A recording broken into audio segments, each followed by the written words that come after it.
আজকে বানাবো ফুলকপি দিয়ে গ্লাস কাপ মাছ। তার জন্য লবণ হলুদ দিয়ে মাছটা কিছু সময় মেখে রেখেছিলাম। এরপর আমি মাছটা ভেজে নিয়েছি এবং প্রথমে মাথাটা ভালোভাবে ভেজে নিয়েছি।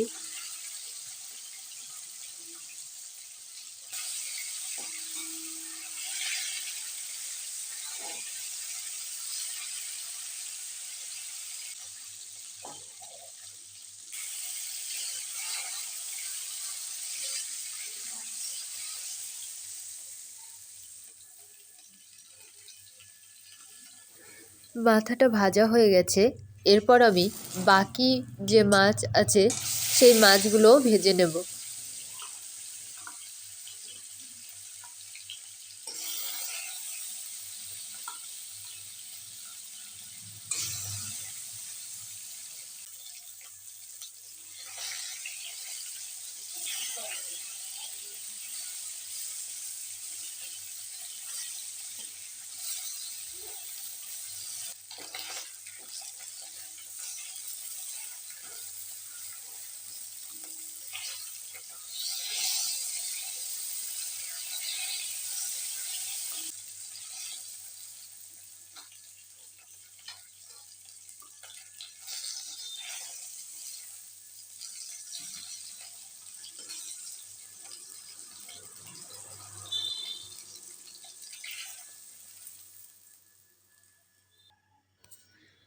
কড়াইতে দিয়ে দেব পরিমাণ মতো তেল।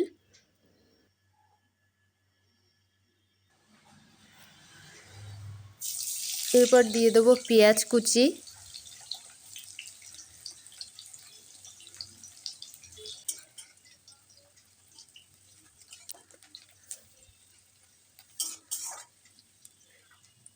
পেঁয়াজটা একটু ভাজা হয়ে গেলে দিয়ে দেব কাঁচা লঙ্কা,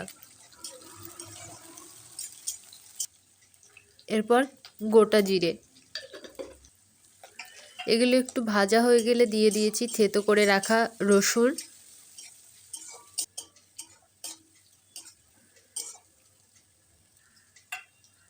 তারপরে পরিমাণ মতো আদা বাটা।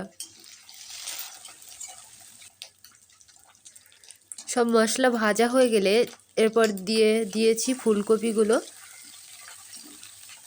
আমি সাধারণত ফুলকপিতে আদা রসুন দেই না, তবে এখন শীতকাল প্রায় শেষ হয়ে এসেছে এবং এই সময়ের ফুলকপিগুলোতে একটা অন্যরকম গন্ধ থাকে, যেটা দূর করার জন্য মেনলি আদা রসুনটা দেই। ফুলকপিটা একটু ভাজা হয়ে যাওয়ার পরে বেশ খানিক সময় ভাজতে হবে, তারপরে দিয়ে দেব আলু, সেটা দিয়ে একটু ভেজে নিয়ে দিয়ে দেব লবণ।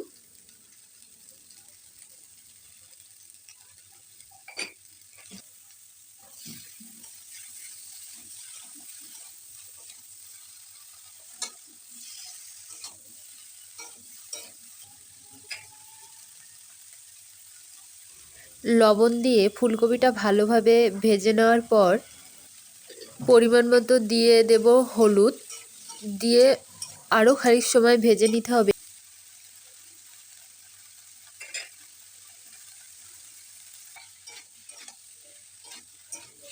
এই সবজিটা ভাজার সময় আমাদের একটু ভালোভাবে খেয়াল করতে হবে যাতে তলায় না লেগে যায়। আঁচ বাড়িয়ে কমিয়ে অনেকটা সময় ধরে ভাজতে হবে এবং এই কিছুটা সময় ভাজা হয়ে যাওয়ার পর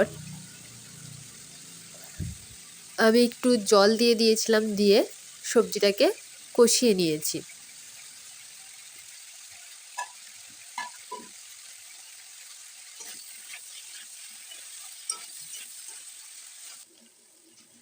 কষানো কমপ্লিট হয়ে যাওয়ার পর দিয়ে দিয়েছি পরিমাণ মতো গরম জল। জলটা ফুটে উঠলেই দিয়ে দেব মাছের মাথাটা, যেহেতু মাছের মাথাটা একটু বেশি সময় সেদ্ধর প্রয়োজন হয়।